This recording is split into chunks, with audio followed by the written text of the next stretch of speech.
As many of you will know, eradicating the scourge of domestic and family violence from our community is a very high priority for council and for me personally as Mayor.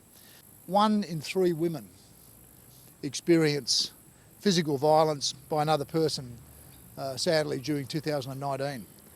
And 1 woman a week loses their life to domestic violence. We also know that many people escaping domestic and family violence can leave an unsafe situation with almost nothing. So our Sunshine Coast Council has taken the opportunity to donate 100 end-of-lease phones to local community organisation DV Safe Phone. This is one small way we can assist the victims of domestic and family violence to reconnect with friends and family and essential support services that they will need. Our council is one of the first local governments in Queensland to partner with DV Safe Phone, and I'm very proud of that. DV Safe Phone started last year and pledges to get unused mobile phones out of people's bottom drawers and into the hands of domestic violence victims. People can dig out their old phones. Corporations who are about to refresh their phones can get their old ones. We've got instructions on our website of how to reset the phone to make sure your personal data's gone. And then just need to get it to us, and that can be through any King IT store and any Jeep dealership in Australia.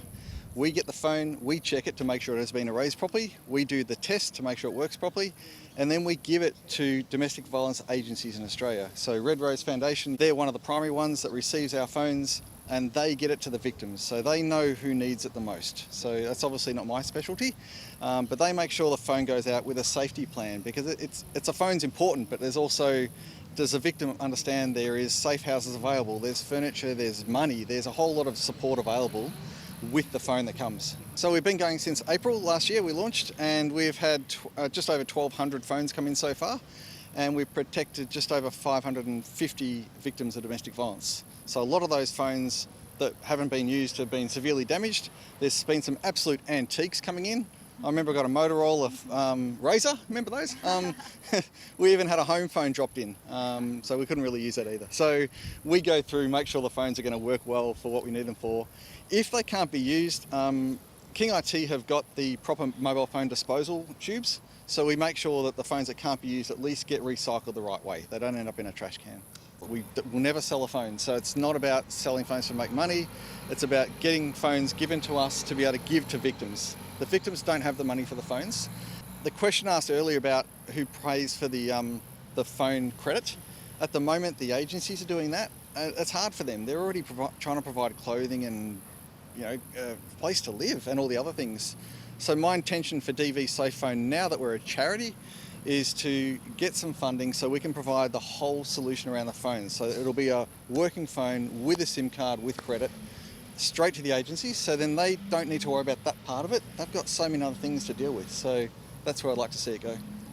With the phones, we track the agencies that get it, but not the victims, although I have had some victims call me, and I've heard some stories through agencies that are heartbreaking. Like some of these victims, part of getting this phone, they're saying this is the best phone I've ever owned, so it gives them some hope as well. They're not just getting not wrong with it, but they're not getting a $10 phone. Most phones we get are iPhones and Samsungs and reasonably new 2, 3, 4-year-old ones.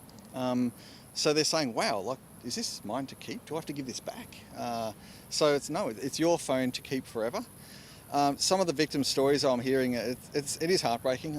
As I said at the start, I thought I knew one victim, a victim of domestic violence, but some of the stories I'm hearing about what's happening out there in here, like in the coast in Australia, I'm surprised that it can happen. I looked at some stats the other day and saw that there was 32,000 breaches of domestic violence in Queensland in the last 12 months. That's breaches, so that doesn't include all the domestic violence that is not going reported, or all the breaches that don't get reported either. So that's really scary. It's a real problem, and I'm hoping this campaign will also raise awareness and help the victims know that there is help available, and also make the perpetrators aware that there are other groups circling around with assistance, and there could be a phone hidden somewhere. So go and get help. Think twice. Violence is not acceptable at any level. And all we hope is that our council's contribution will encourage other councils around Queensland, indeed around Australia, and business people within the community who may be considering ways that they can help the scourge of domestic violence, or donating phones for the benefit of those people who might not otherwise have the necessary connections to assist in helping them through domestic and family violence situations. Yeah, I'd love other councillors to jump on board and copy the model here. And it's, as I said, every phone we get in that we can get working is a victim protected here in Australia.